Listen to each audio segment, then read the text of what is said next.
Hello, love. This is Shannon Thompson, celebrity professional makeup artist, working in TV and film, coming to you on my professional series. And today's topic is a big one.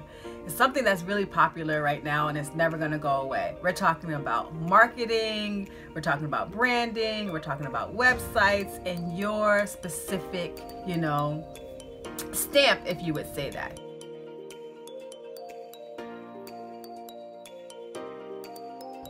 First thing you want to keep in mind is you want to have a continuity, all right? So you don't want to have one business card that's all black and another business card that's all red, and your website is green, and then, your Instagram account is something else, and another social media account is something else. You want to have a continuity through it. So try to pick something that you can use, a font that you can use over and over again, a slogan or something that's specifically you that makes sense. And again, specifically you and makes sense. On one of my business cards that I had for a very, very long time, for over 15 years, I used to have a slogan at the bottom of it that would say, "I will make you look fabulous." And everybody would say that out loud, and I used to always jokingly say out loud, because everybody said it out loud. You know where I got that from? The Grinch that stole Christmas. He was like, "Somebody looks fabulous," and I thought that was so amazing, and they won the Academy Award that year for makeup, so that's where I got that from. But it also makes sense, and it makes sense for my branding because I'm a makeup artist and people always say I want to look fabulous. So you want to have something that's consistent and there's a continuity. You don't always have to have a slogan, but if it's something that makes sense for you, then have that. You want to be specific on what you do. Now, like I've said before in other videos, I am a makeup artist that is a unicorn, meaning that I do TV and film, I do special effects makeup, I've done bridal makeup, I do commercials, I've done print work. So I've done fashion, I've done a lot of things. Most people just have a specific brand that they're in or only dabble in one or few. That does not mean on my business card or write every single one that I do. I just say professional makeup artist. That evens it out, makes everything really clear. But if you don't do everything, you can write professional makeup artist and you can write the specific thing you're doing, or you can write makeup artist and write bridal or write film, or make it real quaint and real quick and wait for them to ask you questions if you do something specific. All right? Now, if you have a website, you have social media, you want to link them all together if you can, and you also want them to be consistent, and you want to have names that aren't hard for people to find, all right? So for example, you want to have like big lashes 99, big lips red. That's just hard for somebody to find. Now sometimes things are taken. I get it. Your name is really popular. There's a zillion Shannon Thompsons out there. I don't even own Shannon Thompson website because somebody else has my name. Even my middle name as well has been taken. Even my middle initial has been taken.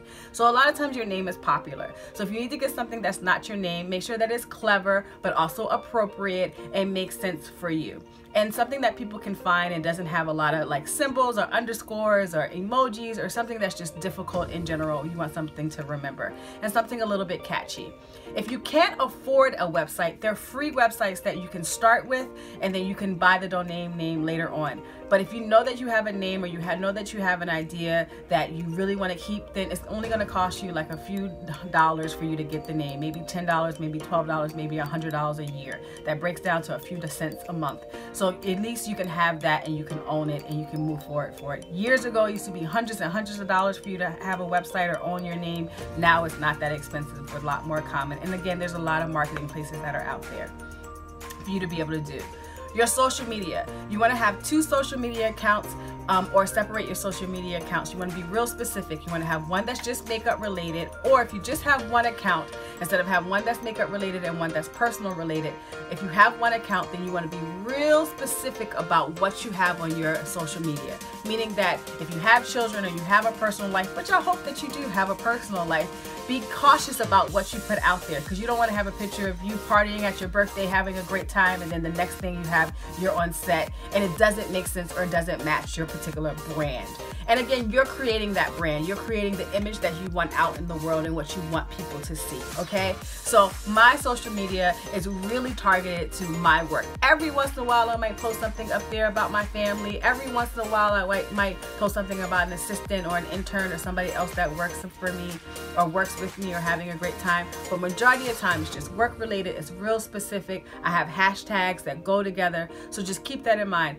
Trial and error. So if you start off with one thing and if it doesn't work and you try something else and it doesn't work, but you want to keep continuity, you want to keep your brand to make sense, and you want it to be clean, concise, easy to find, approachable, and pleasant. All right? Have a great day. I hope that this was helpful.